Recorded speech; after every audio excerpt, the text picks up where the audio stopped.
Voilà, problème de micro. Nous sommes heureux d'accueillir ce soir don Jean-Xavier Salefranc.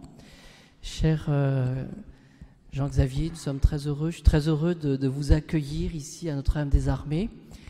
Nous nous connaissons depuis maintenant de nombreuses années quand même, et je dois beaucoup à don Jean-Xavier, puisqu'à l'époque, il était, je me souviens, curé de Font-Romeu, curé de Font-Romeu. Vous aviez toute la vallée, toutes les vallées. Et je me souviens que j'avais l'occasion comme ça, quand j'étais à Montpellier et à Perpignan, j'avais l'occasion de monter. J'ai toujours reçu un accueil très chaleureux. Et donc vous m'avez beaucoup soutenu. Et si je suis ici, c'est aussi grâce à vous. Donc merci beaucoup, chers confrères.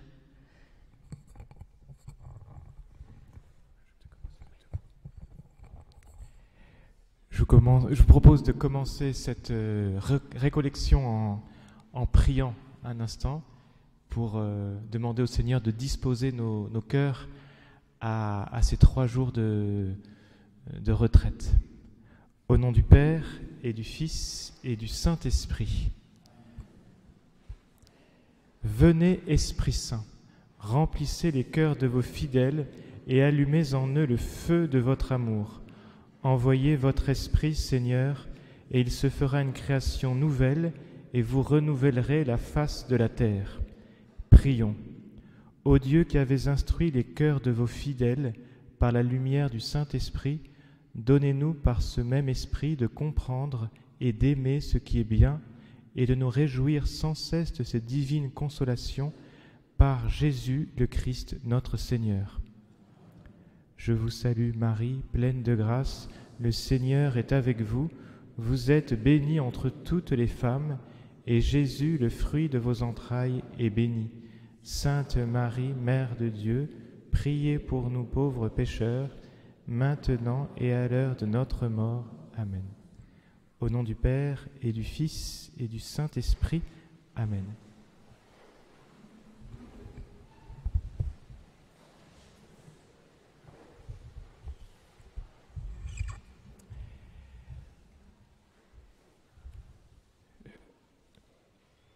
C'est une grande joie pour moi de prêcher cette récollection et je remercie particulièrement votre curé, l'abbé de la Motte, et je pensais en préparant ces enseignements que nous nous étions rencontrés dans une paroisse qui était placée sous la protection de la Vierge Marie à Notre-Dame de Font-Romeu. Et donc je pensais aussi à ces événements.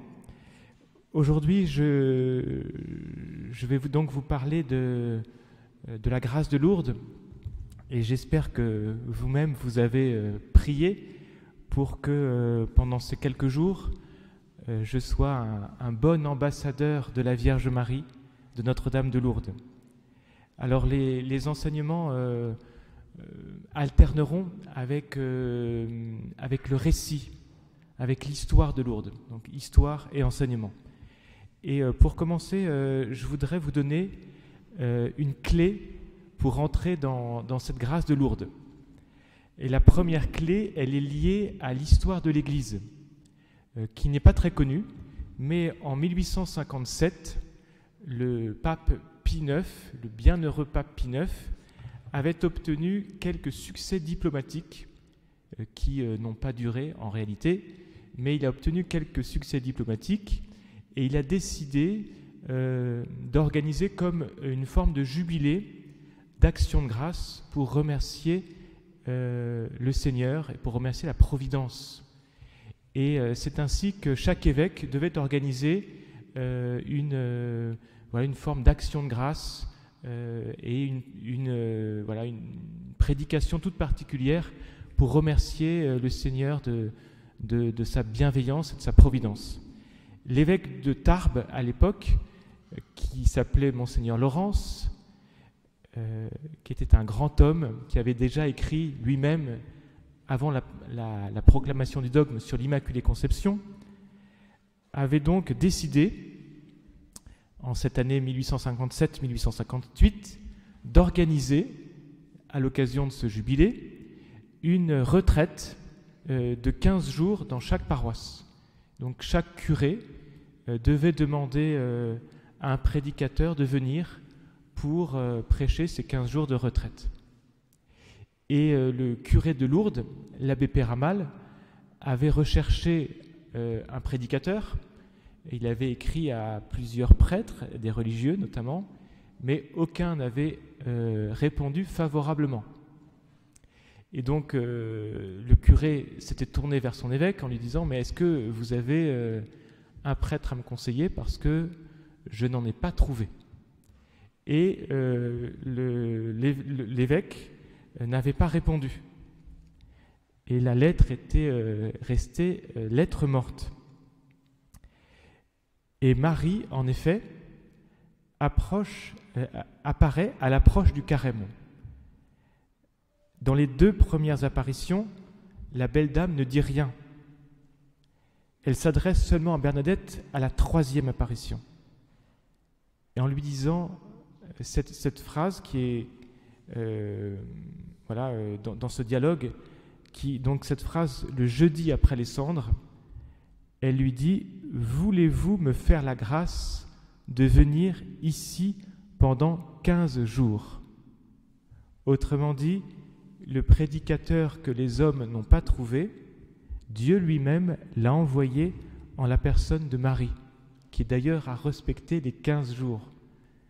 On verra ensuite comment, mais de fait, c'est à la 3e apparition que la Vierge Marie s'adresse à Bernadette, et ensuite s'en suivront 15 apparitions. Donc la Vierge a respecté ce que l'évêque avait demandé. La Vierge propose donc comme une magnifique retraite de carême à toute l'Église. Le pape Pie XII a décrit la grâce de Lourdes en disant qu'elle était comme une nouvelle et incomparable effusion de la rédemption. La Mère de Dieu est apparue dans le monde pour les pécheurs et leur lancer un cri d'alarme, selon l'expression du pape Pie XII. Je précise au passage que le pape Pie XII a écrit une encyclique spéciale sur Lourdes, ce qui est quand même assez exceptionnel. Et je vous propose donc d'entendre ce cri d'alarme. Le but de cette récollection est donc notre propre conversion, mais aussi celle de cette paroisse qui est placée sous le vocable de Notre-Dame des Armées. Voilà, c'est vraiment le but de cette prédication, la conversion. Alors, quelles dispositions pour entrer dans cette récollection ? Tout d'abord, l'humilité. Lorsque nous sommes entrés en carême, nous avons tous reçu sur notre front les cendres. Ce geste, ce signe, est un des vestiges de ce que l'on appelait la pénitence publique. Et donc, nous avons tous revêtu le sac et la cendre, que nous n'avons pas gardé pendant 40 jours, mais que nous gardons dans notre cœur. Nous sommes reconnus publiquement pécheurs au jour du carême, et nous sommes entrés dans l'ordre des pécheurs pour nous convertir. Et ces 40 jours sont 40 jours que l'Église offre aux pécheurs pour leur donner la grâce de la conversion. Nous faisons partie de ce peuple des pécheurs auquel le Christ lui-même s'est mêlé. Et donc rappelons-nous que nous portons en esprit ces cendres de la pénitence, en demandant au Seigneur, comme dit le psaume, « Rends-moi la joie d'être sauvé ». Puis la deuxième disposition que je vous invite à adopter après l'humilité, c'est la confiance. Seul le Christ peut nous sauver. Il est venu dans le monde pour cela. Et je pense à cette parole de Sainte Thérèse de Lisieux qui dit « Je désire être sainte, mais je sens mon impuissance. Alors je vous demande, ô mon Dieu, d'être vous-même ma sainteté. Je désire être sainte. » Alors je vous invite, chers frères et sœurs, à réveiller les bons désirs que vous avez dans votre cœur de vérité, de bonté, de sainteté. Je désire être sainte, mais je sens mon impuissance. Thérèse de Lisieux avait fait l'expérience de sa fragilité et de son péché. Mais je suis impuissante, disait-elle. Et cela ne la décourageait pas, au contraire, puisqu'elle s'abandonne. Je vous demande, ô mon Dieu, d'être vous-même ma sainteté. Donc c'est dans cette disposition d'humilité et de confiance que je vous propose d'entrer dans cette petite récollection. Mais c'est une question de vie ou de mort. C'est la question centrale de notre existence. C'est notre vie éternelle qui est en jeu. Alors, voilà, entrons dans ces 3 jours comme si c'était des jours un peu à part, des jours saints, où nous demandons au Seigneur de venir nous donner cette grâce de la conversion. Comme si notre vie éternelle dépendait de notre écoute, de notre attention, de notre foi. Par quel itinéraire nous allons passer pendant ces quelques jours? D'abord les enseignements, qui ne seront pas nécessairement parfaits, mais par lesquels l'Esprit Saint viendra nous enseigner. Par la confession, certains se sont déjà confessés aujourd'hui, mais je vous invite à vivre une confession toute spéciale pendant ce carême. Et par la communion eucharistique. À travers cet itinéraire, c'est l'Esprit Saint qui nous guidera. Après cette introduction, je voudrais maintenant vous parler du récit qui va nous amener à méditer sur la parole de la Vierge. Je ne vous promets pas le bonheur en ce monde, mais dans l'autre. Et après le récit, quelques enseignements que nous pouvons garder. D'abord le récit. Et je voudrais vous reparler très, très rapidement du prologue de ces apparitions, qui est constitué par les 2 premières apparitions, le 11 février, jeudi après les cendres, et le dimanche 14 février, donc le premier dimanche de carême. Ce matin du 11 février, il fait froid, il pleut, et c'est la misère. Toinette, la petite sœur de Bernadette, et une de leurs amies, Jeanne, décident de sortir dehors pour chercher du bois dans le bois de Lourdes, de façon à en faire des fagots qu'elles pourront ensuite vendre et gagner un petit peu d'argent, tout simplement pour manger. Je vous passe un peu le contexte de la pauvreté de la famille Soubirous. Bernadette, à force d'insistance, obtient de sa mère l'autorisation d'accompagner les 2 amies, mais celle-ci, Bernadette, est malade et elle ne doit pas prendre froid. La petite équipée, emmenée par Jeanne, se dirige donc vers le bois de Lourdes. Elles passeront donc par Massabielle, cette masse rocheuse qui est pleine de boue. Et cependant, un obstacle se présente. Il faut en effet franchir un petit canal qui aujourd'hui a été recouvert, qui existe toujours mais qui a été recouvert, un petit canal d'environ 1,50 m de large. Les 2 premières le franchissent sans difficulté, mais Bernadette ne veut pas se mouiller les pieds. Elle demande de l'aide à ses compagnes, qui sont déjà parties, et je laisse maintenant la parole à Bernadette, qui écrit ceci. « Je commençais à me déchausser. J'entendis un bruit comme un coup de vent. Alors je tournai la tête du côté de la prairie. Je vis, les arbres étaient calmes. Alors je continuai à me déchausser. J'entendis le même bruit. Je levai la tête en regardant la grotte. Je vis une dame habillée de blanc, portant une robe blanche, un voile blanc, une ceinture bleue, un long chapelet à la main et une rose jaune sur chaque pied. Elle me fit signe de m'approcher, mais je fus saisi. Je croyais me tromper, je me frottais les yeux. Je regardais encore et je vis toujours la même dame. Alors je portai la main à la poche pour prendre mon chapelet. Je voulais faire le signe de croix. Je ne pus pas, ma main tomba. Alors la frayeur s'empara de moi. Ensuite, la dame prit le chapelet qu'elle tenait entre ses mains, et elle fit le signe de croix. Alors je commençai à n'avoir plus peur.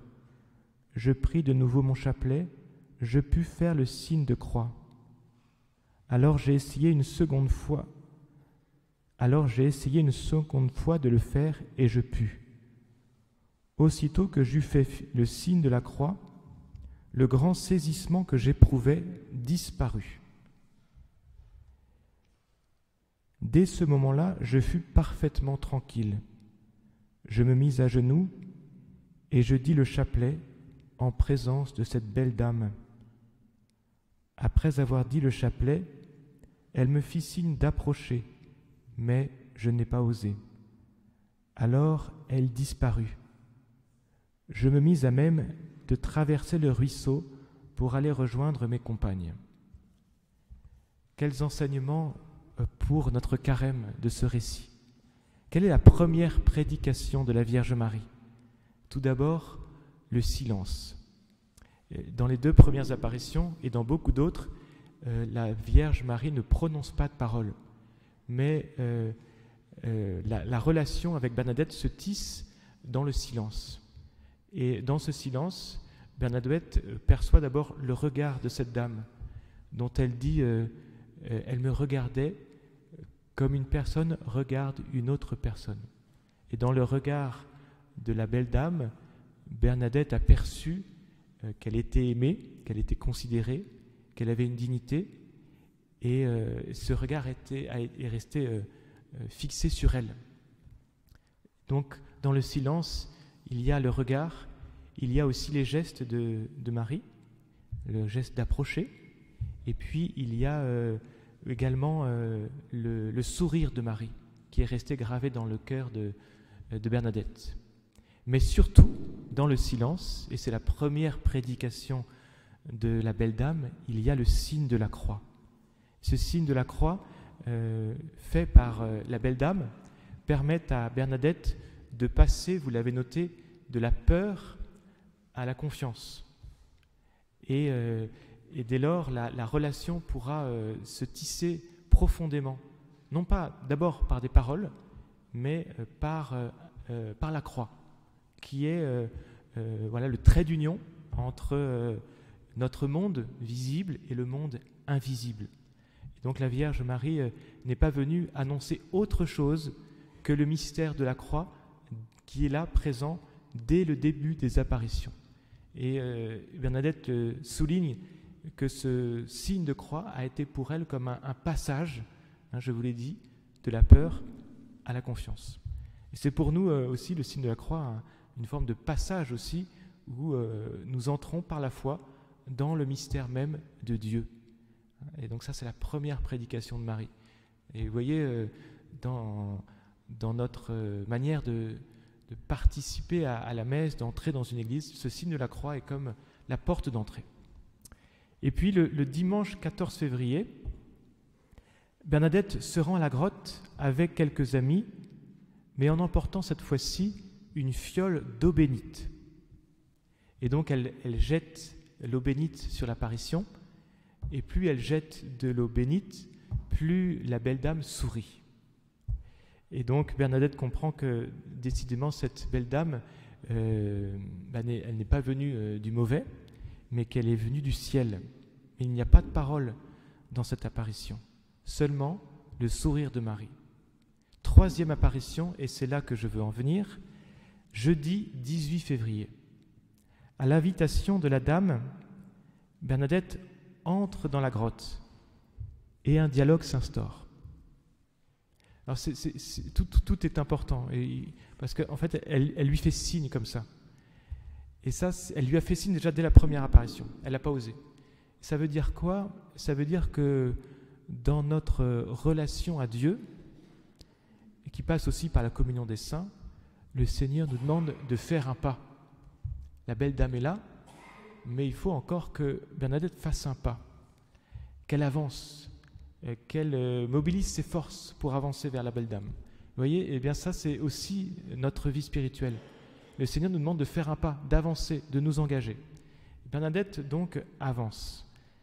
Et ce jour-là, elle n'est pas équipée d'eau bénite, mais d'une plume et d'un papier. Et elle demande, voulez-vous avoir la bonté de mettre votre nom par écrit? On ne connaît toujours pas le nom de la belle dame. Ce qui est assez surprenant parce que Bernadette ne sait pas lire et écrire. Ce n'est pas nécessaire, dit la belle dame en souriant et même en riant. C'est la première parole de la Vierge. Puis elle demande, voulez-vous avoir la grâce de venir ici pendant 15 jours? Bernadette répondit, je le promets. Et vous voyez, notre progrès spirituel, il passe aussi par des engagements. Il y a des engagements qui sont déterminants pour notre vie. Il y a l'engagement du mariage, il y a l'engagement du sacerdoce, il y a les vœux religieux, mais il y a aussi également, tout au long de notre vie, des engagements qui nous font grandir dans la foi. Par exemple, je prends l'engagement de vivre le carême cette année d'une manière particulière. Je m'engage, je le promets. La belle dame attend de Bernadette qu'elle s'engage. Voulez-vous me faire la grâce de venir ici pendant 15 jours? Et vous voyez, c'est comme ça que la Vierge Marie s'adresse à nous. Elle ne demande pas, d'ailleurs, elle, avec beaucoup de respect, c'est la première fois que l'on vous voit Bernadette. Alors, la belle dame parle aussi dans la langue de Bernadette le Bigourdan. Alors, le dialogue s'est instauré. Bernadette ayant accepté, la dame ajoute « Je ne vous promets pas le bonheur en ce monde, mais dans l'autre. » Ces premières paroles de la belle dame sont d'une grande importance. Elles nous indiquent dès le début la finalité, le bonheur de l'autre monde. Cette promesse illumine tout le cycle des 18 apparitions. Pourquoi la Vierge apparaît-elle aux pécheurs? Pourquoi la Vierge appelle-t-elle les pécheurs à la conversion? Pourquoi demande-t-elle que l'on prie pour eux, que l'on fasse pénitence, si ce n'est pour que les fidèles repentis puissent entrer dans la joie du Maître? Voilà, je vais m'arrêter donc sur cette demande de la troisième apparition, mais je vous indique ceci dit que à la 16e apparition, la belle dame rayonnante de lumière va enfin révéler son nom. C'est le 25 mars, 16e apparition donc, en disant, en élevant les mains comme ça, et en regardant vers le ciel et puis en joignant les mains, « Je suis l'Immaculée Conception ». La porte du ciel est ouverte à Lourdes. Les pécheurs peuvent espérer être sauvés car l'Immaculée les regarde, les attire, prie pour eux et avec eux. Lors de la 18e apparition, le 16 juillet, fête de Notre-Dame du Mont-Carmel, la Vierge apparaît pour la dernière fois. Et Bernadette sait que c'est la dernière fois. Elle ne peut pas d'ailleurs entrer dans la grotte parce qu'elle est... La grotte est bloquée par des palissades. On voulait éviter les mouvements de foule. Et donc Bernadette est de l'autre côté du Gave. Et elle voit la Vierge comme si elle était dans la grotte. Et elle dit « Jamais je ne la vis si belle ». Elle ne cessait de lui sourire. Ce sourire lumineux, dans le silence, rappelle à Bernadette la promesse du bonheur. À Lourdes, de fait, les pèlerins font l'expérience d'une joie nouvelle. Servir les malades, je pense en particulier à des jeunes qui découvrent cette joie de servir des malades, des personnes âgées, de prier à la grotte, quand on a du mal à prier habituellement, de recevoir le pardon dans le sacrement de la pénitence.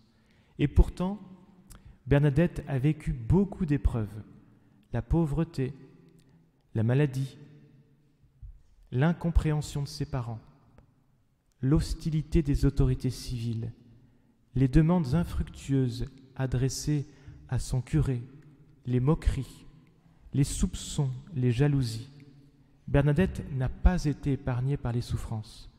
Religieuse, elle dira que son emploi est d'être malade. Cependant, au milieu de tant de peines, elle gardera une grande joie, et sur son lit de souffrance, portant son crucifix, elle dira « Je suis plus heureuse qu'une reine sur un trône ». Quel est ce bonheur annoncé par la Vierge Marie et que Bernadette a connu déjà au milieu des épreuves? Alors je commence maintenant, après le récit, quelques enseignements. Et je voudrais vous parler de cette promesse du bonheur, en vous parlant tout d'abord d'une fausse promesse de bonheur. Dans le livre de la Genèse, le serpent fait une promesse de bonheur à Adam et Ève. Lorsque vous mangerez du fruit qui est au milieu du jardin, vous serez comme des dieux. C'est une promesse de bonheur qui provoque la chute. Tout s'effondre alors. La relation avec Dieu est brisée. La peur a remplacé la confiance. Les autres sont vus comme des concurrents ou des adversaires.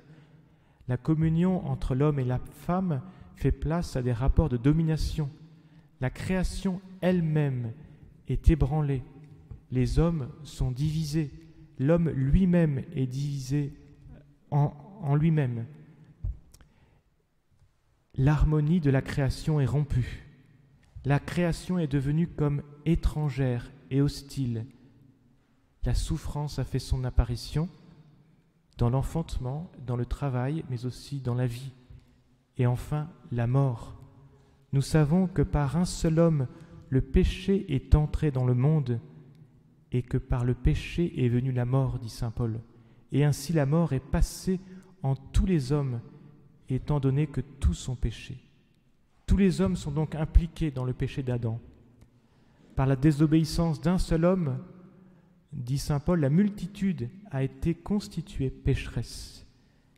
Les hommes naissent donc tous affectés par le péché originel qui est la mort de l'âme, selon l'expression du Concile de Trente.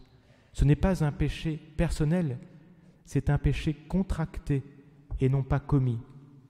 C'est la privation de la sainteté et de la justice originelle. Mais la nature humaine n'est pas totalement corrompue. Elle est blessée par l'ignorance, par ce que l'on appelle la concupiscence. L'homme est encore orienté, en tout cas il a encore en lui un désir de bien, de vérité, de justice, de bonté, mais il sent en lui également cette blessure qui le pousse à faire le mal.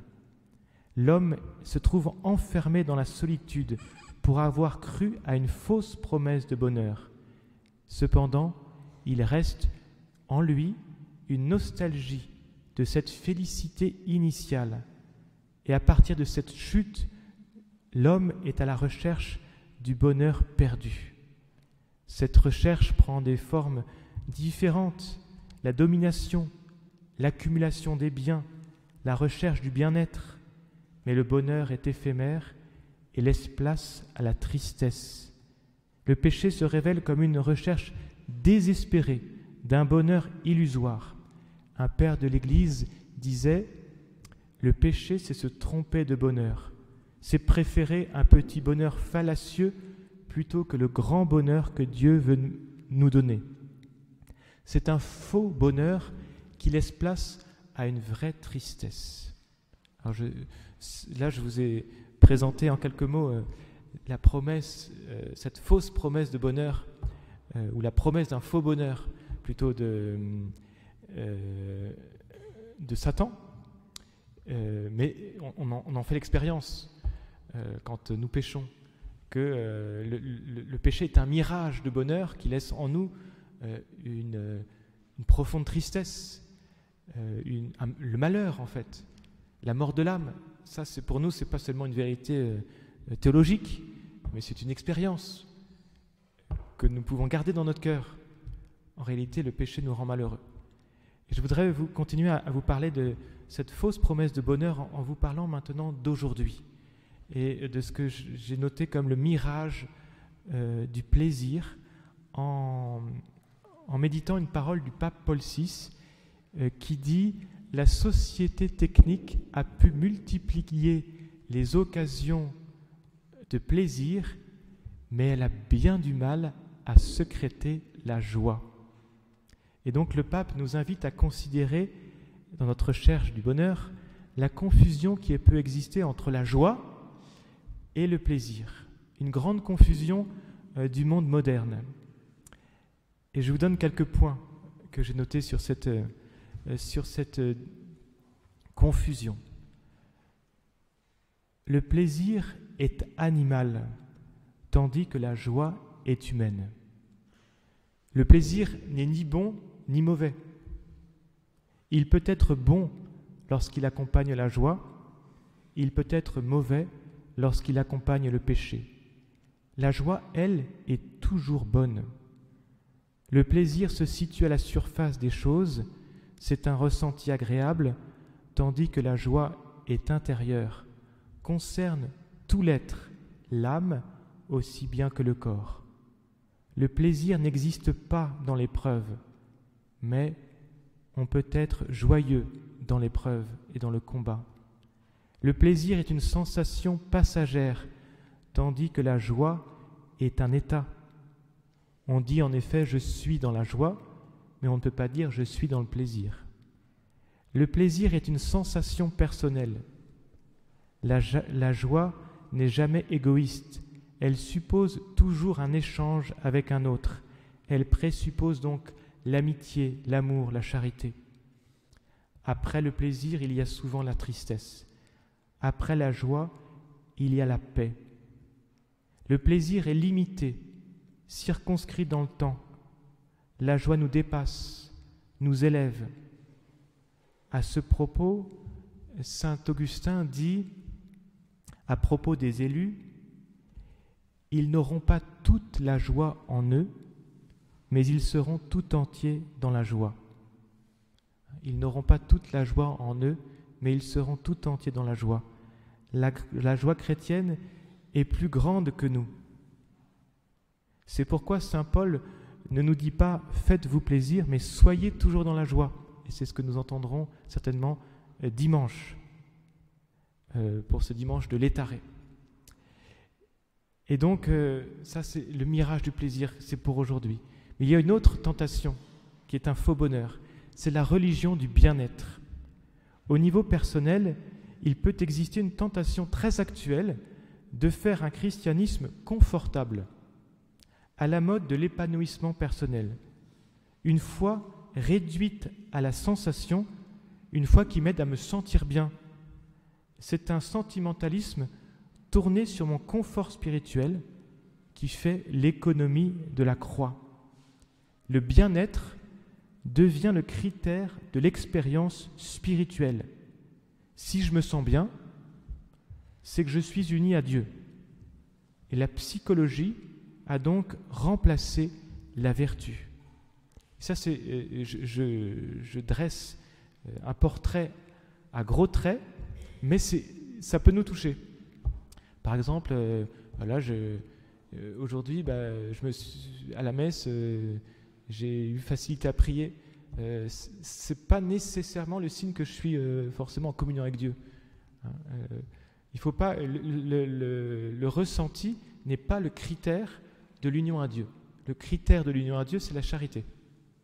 Et donc, on peut être aussi un peu tenté par ce mirage de la religion du bien-être qui nous propose un bonheur très humain finalement, de se sentir bien simplement. Et cette religion qui emprunte au christianisme évacue la vertu et la croix et le combat spirituel. Au niveau communautaire aussi, il peut exister une tentation de se faire un christianisme où l'on serait satisfait d'être ensemble. Alors bien sûr, on est très heureux d'être ensemble, mais où on serait satisfait simplement d'être ensemble, de penser la même chose, sans rechercher Dieu, sans effort de conversion, en nous contentant de ce que l'on a, sans l'annoncer aux autres. Il y a toujours la tentation donc de se faire une petite religion qui nous ressemble, bien confortable. Et Jésus dit, ceux-là ont déjà leur récompense sur la terre. C'est un petit bonheur à notre mesure. On se fait donc son petit Jésus à sa mesure qui nous ressemble, un Jésus à notre image, si j'ose dire. Cela s'appelle l'idolâtrie et cela nous détourne du vrai Dieu. C'est une fausse promesse. Cela m'emmène à maintenant vous parler de la béatitude, de ce bonheur que la Vierge Marie nous rappelle, après vous avoir montré les fausses promesses de bonheur de Satan dans la Bible, la fausse promesse du bonheur qui serait fondée uniquement sur le plaisir, et puis d'un bonheur d'une religion du bien-être, en somme. Le mot béatitude, ce mot chrétien par excellence, désigne un bonheur que les hommes ne peuvent pas se donner à eux-mêmes. Mais de quel bonheur s'agit-il ? Alors on pense bien sûr aux béatitudes, et je vous en parlerai tout à l'heure, mais saint Thomas d'Aquin, il nous parle de ce bonheur quand il parle de la vie éternelle. Et il nous dit à propos de la vie éternelle qu'elle consiste en premier lieu, alors il y a 4 points dans cette béatitude selon saint Thomas d'Aquin, il y a 4 points que je voudrais vous présenter. Et le premier, c'est que la vie éternelle, la béatitude, consiste dans l'union de l'homme avec Dieu. Dieu lui-même, en effet, est la récompense et la fin de tous nos labeurs. Comme il le dit un jour à Abraham, « Moi, le Seigneur, je suis ton protecteur et ta récompense infiniment grande. » Cette union de l'homme à Dieu consiste pour saint Thomas d'Aquin dans une parfaite vision. L'apôtre écrit en effet aux Corinthiens, « Nous ne voyons maintenant que comme un miroir et en énigme, mais alors nous verrons Dieu face à face. » Cette union consiste également dans la louange la plus parfaite que Dieu puisse adresser, que l'homme puisse adresser à Dieu. Et donc, l'union à Dieu, c'est la vision parfaite de Dieu, mais c'est aussi la louange que tous les bienheureux rendront à Dieu. Et c'est pour ça que dès que nous participons à la messe ou à la liturgie de l'Église en général, nous participons déjà à la joie du ciel. Nous anticipons cette joie du ciel et nous participons au culte qui est rendu par les saints et les anges au ciel. Ça, c'est le premier aspect, l'union à Dieu. Deuxième aspect, et plus surprenant, mais c'est intéressant de l'entendre, c'est que pour saint Thomas, la vie éternelle consiste dans le parfait rassasiement des désirs de l'homme. Alors aujourd'hui, on parle beaucoup des désirs, mais il y a quelque chose de juste, c'est qu'au plus intime de notre cœur, il reste le désir du bien, le désir du vrai, le désir de ce qui est bon, et ça, ce sont des désirs que Dieu a mis dans notre cœur. Eh bien, ils seront parfaitement rassasiés dans le ciel. Chacun des bienheureux, en effet, possédera au ciel bien au-delà de ce qu'il aura désiré et espéré ici-bas. Vous voyez, on a chacun des désirs un peu particuliers qui nous caractérisent. Et d'abord, il faut purifier nos désirs, mais ils seront rassasiés au ciel. Eh bien, moi, je désire la vérité. Eh bien, nous serons plongés dans la vérité au ciel. Dieu seul, en effet, peut les rassasier, donc ces désirs, totalement, et même il les surpasse infiniment. Et c'est pourquoi l'homme ne trouve de repos qu'en Dieu, conformément à ces paroles de saint Augustin, « Vous nous avez fait pour vous, Seigneur, et notre cœur est inquiet jusqu'à ce qu'il repose en vous. » Voilà. Ça, c'était le deuxième aspect. Le troisième aspect de la béatitude, de la vie éternelle, c'est dans une sécurité parfaite. Dans ce monde, en effet, il n'y a pas de parfaite sécurité, car plus on possède de richesses et plus on est élevé en dignité, plus on a de sujets de crainte, plus aussi on éprouve des besoins. Mais dans la vie éternelle, il n'y aura ni tristesse, ni labeur, ni crainte, ce que les proverbes en effet disent de celui qui écoute la sagesse, à savoir qu'il reposera en assurance et jouira d'une abondance de biens sans craindre aucun mal, se vérifiera. Et le quatrième aspect de la vie éternelle, c'est la société pleine de charme de tous les bienheureux. La société des bienheureux. Les délices de cette société seront extrêmes.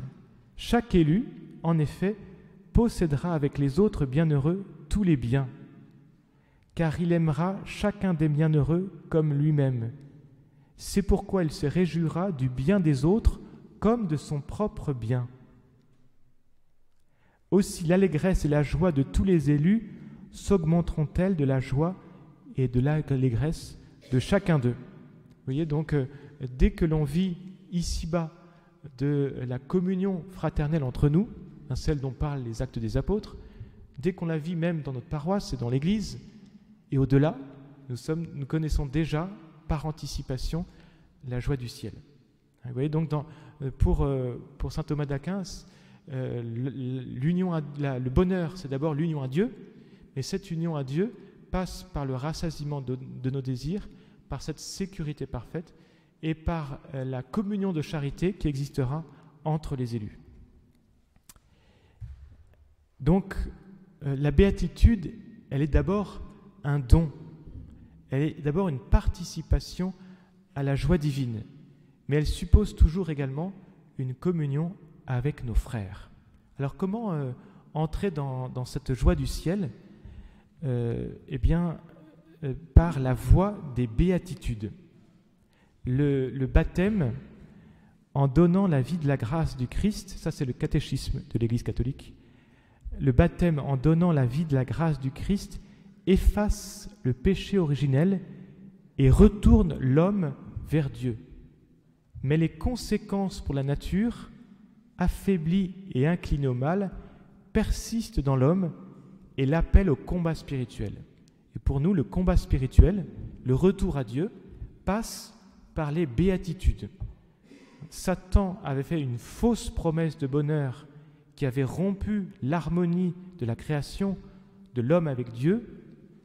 Et donc le Seigneur nous propose ce texte des béatitudes, ces paroles, pour nous montrer la voie du vrai bonheur. D'ailleurs, ce sont les premières paroles du Christ dans sa vie publique. Le premier mot du Christ dans sa vie publique, c'est « bienheureux ». Et puis ensuite, toutes les béatitudes. Alors, dans ces béatitudes que vous connaissez, que vous avez déjà entendues, il y a, c'est comme une tresse qui est constituée par trois fils. Le premier fil, c'est celui des vertus. Non, c'est une erreur. C'est celui justement de la promesse du bonheur. La Vierge fait retentir une promesse de bonheur qui est comme un cri d'alarme, comme je vous avais dit au début. C'est la promesse du Christ lui-même dans le premier discours de sa vie publique. « Heureux vous les pauvres de cœur, car le royaume des cieux est à vue. Heureux les doux, car ils obtiendront la terre. Heureux les miséricordieux, car il leur sera fait miséricorde. Heureux les cœurs purs, car ils verront Dieu. Heureux les assoiffés de justice.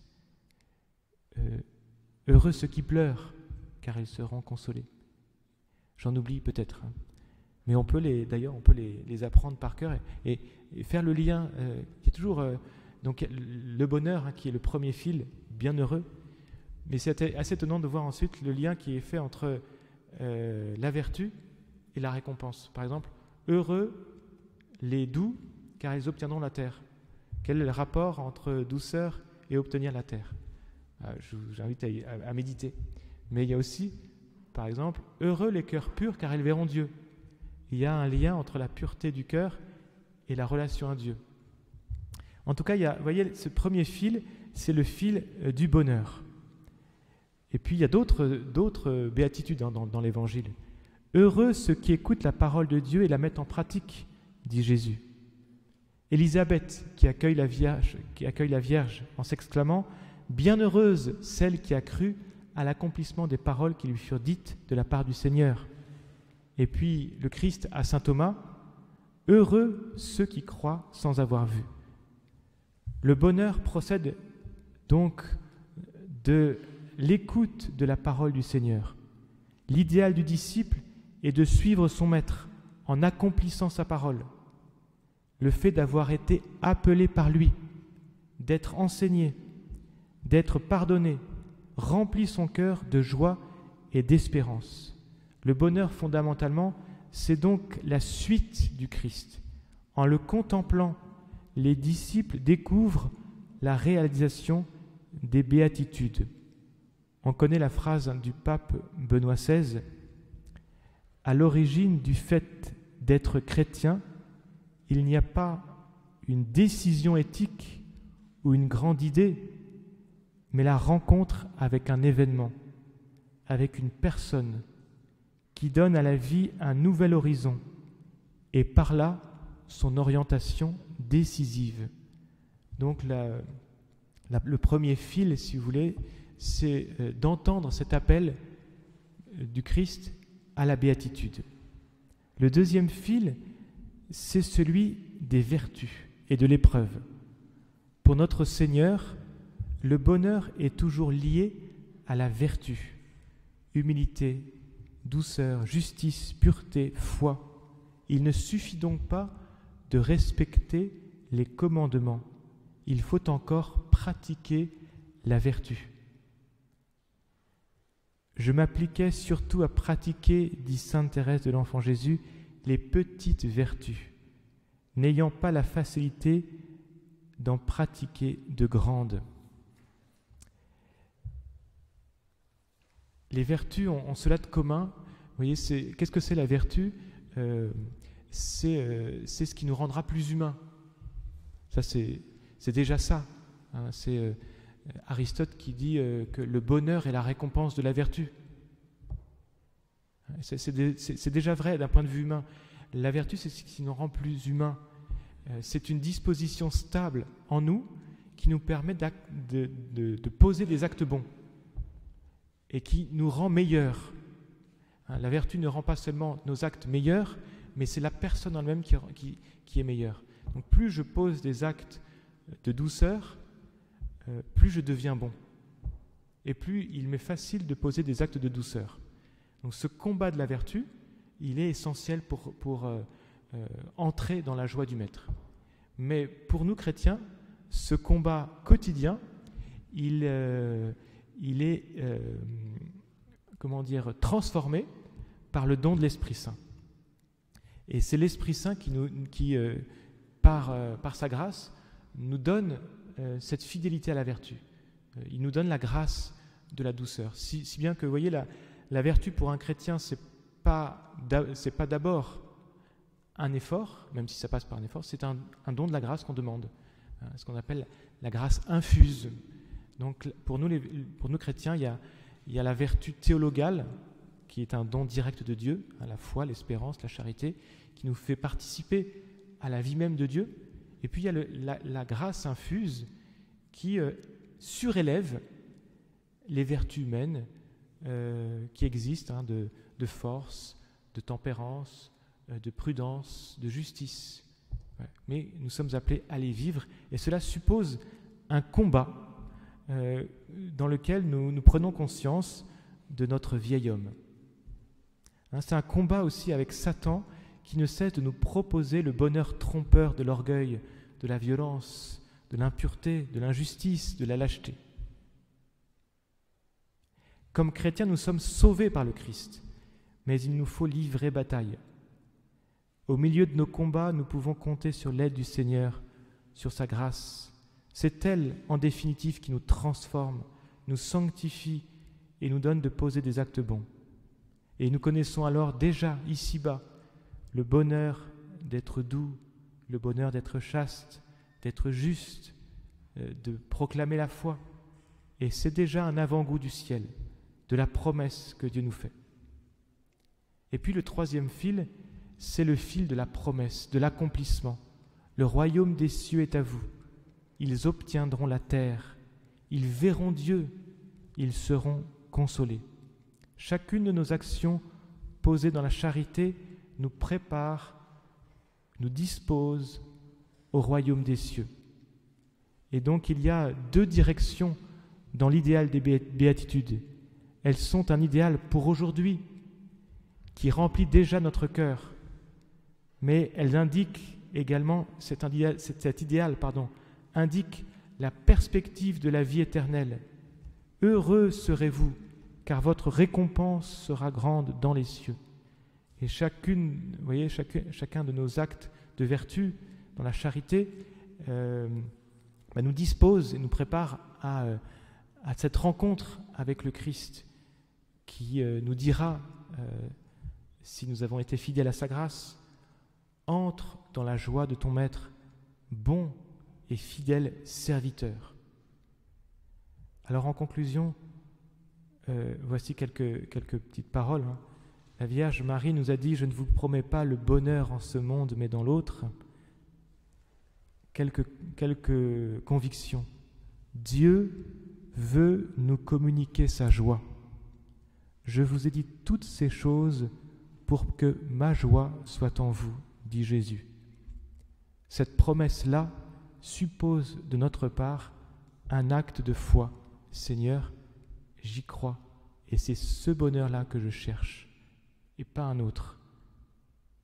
D'ailleurs, je renonce à tous les mirages qui me détournent de la promesse que tu me fais.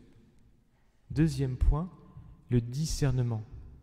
Qu'est-ce qui me conduit à la béatitude et qu'est-ce qui m'en détourne? Et cela suppose donc de prier l'Esprit Saint.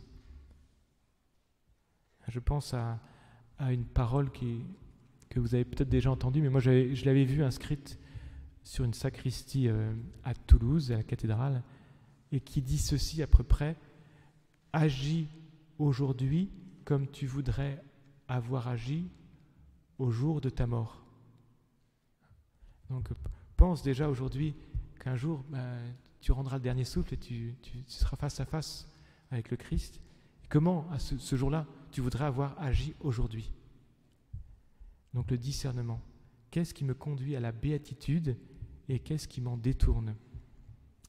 Troisièmement, l'effort de la vertu, spécialement pendant le carême. Cela appelle un agir nouveau. Et nous avons chacun un combat particulier. Ça pourra être peut-être la difficulté à annoncer la foi. Et heureux serez-vous si l'on dit faussement toutes sortes de mal contre vous à cause de moi. Voilà. Alors, ce sera peut-être ça la vertu qu'il faudra, le courage qu'il faudra vivre pendant ce carême. L'effort de la vertu, troisième point, Marie, Notre-Dame, est la cause de notre joie, comme nous le disons dans les litanies.